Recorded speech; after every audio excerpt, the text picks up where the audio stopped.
Oke guys, ini adalah bagian ke-10 Crypto Week of Trading, di mana di sini kita akan melihat ya dan juga menjelaskan penerapan week off ini dalam market crypto.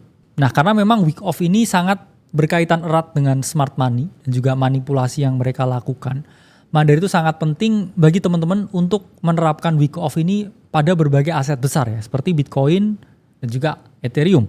Karena memang yang lain mungkin sedikit kurang relevan ya ketika teman-teman menggunakan week off. Oke, pertama ini teman-teman lihat ya, ini week off distribusi pada daily Bitcoin ya, di mana di sini preliminary support ya, last buying impulse ya, area take profit, automate reaction, bouncing ya, secondary test, MSOW, uptrust, UTAD ya, uptrust after distribution, dan harga kemudian mengalami penurunan. Ini falls through the ice ya, last point of supply, sign of weakness, last point of supply, sign of weakness, dan seterusnya. Lalu apa yang mengkonfirmasi ya? Ini adalah UTAD atau uptrust after distribution, yaitu kita menggunakan sekali lagi ya analisa FSA ya, yaitu kita lihat volumenya supaya apa? Kita bisa memastikan kalau itu emang UTAD.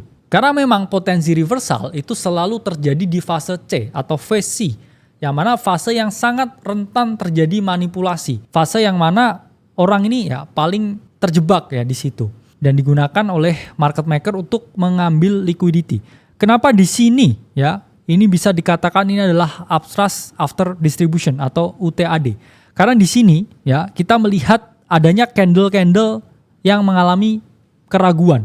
Sementara ya kita melihat volume ini terus mengalami kenaikan. Ya ingat di analisa VSA ya, kalau volume naik tapi ada candle yang mengecil ya, it means dia ada potensi mengalami penurunan. Nah, selanjutnya kita lihat ya pada area akumulasi. Ini daily chart Bitcoin ya, ini adalah week of akumulasi ya, ini adalah preliminary support ya, last selling impulse tempat melakukan take profit dari posisi sebelumnya, ada automate reaction, bouncing, secondary test, bouncing UA, kemudian ST as sign of weakness, kemudian di sini spring ya, area jebakan, dan kemudian harga di sini mengalami kenaikan. Nah, ini sama seperti week of distribusi. Dalam week of akumulasi, kita juga harus memperhatikan dua hal, yaitu adalah fase C ya, fase area manipulasi, di mana di sini para smart money dan market maker ini berhasil mengambil ya likuiditas sebanyak-banyaknya dari para retail. Oke, sekali lagi kita pakai VSA untuk melihat manipulasi yang ada. Nah, di spring ini kita bisa lihat ya ada divergence, di mana di sini ada candle-candle pemulihan, sementara kita juga bisa melihat bahwa di sini volume juga mengalami kenaikan atau ada divergence yang mana kita lihat menyebabkan harga ini mengalami kenaikan. Oke, week off ingat ya adalah suatu konsep, adalah suatu metode, suatu pendekatan, karena sifatnya ini dia masih metode. Nah, ingat ya teman-teman, dalam praktiknya tidak ada yang 100% mirip karena week off ini juga hanya suatu metode tertentu. Selalu ada noise, selalu ada perbedaan ya antara chart dengan yang dideskripsikan. Maka dari itu, hal yang paling penting kita perhatikan itu adalah fase C atau area manipulasi. Karena fase C itu adalah tempat terbaik kita mengambil posisi.